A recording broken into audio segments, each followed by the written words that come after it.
নমস্কার, তিয়াশা রান্নাবান্নাতে আপনাদের সবাইকে স্বাগত। আজকে শেয়ার করব মাটনের রেসিপি। এইভাবে বানালে কিন্তু দারুণ টেস্টি হয়। আর হাতে যদি কম সময় থাকে তাহলে কিন্তু এইভাবে রেসিপিটা ট্রাই করতে পারেন।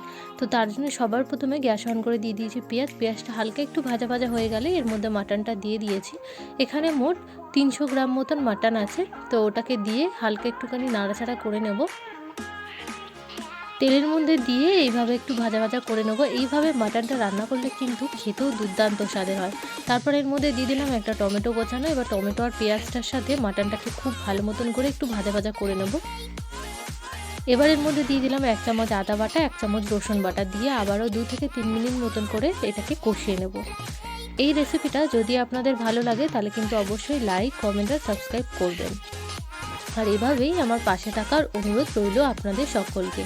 তারপর সামান্য একটু জল দিয়ে মাটনটাকে খুব ভালো মতন করে কিন্তু কষিয়ে নেব, যাতে মাটনের যে কাঁচা ভাব থাকে বা যে কাঁচা গন্ধটা থাকে সেটা যাতে চলে যায়।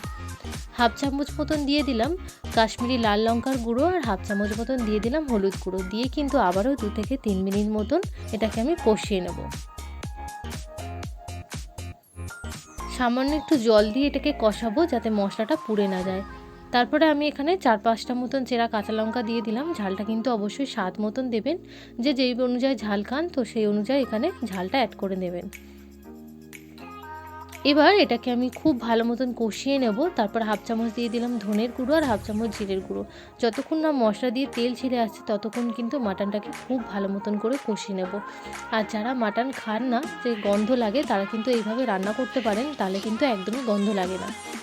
তো দেখুন মশলা দিয়ে কিন্তু খুব ভালো মতন তেল ছেড়ে এসছে। এবার আমি আলুটা দিয়ে দিলাম। আলুটা একটু বড় বড় করেই কেটেছি।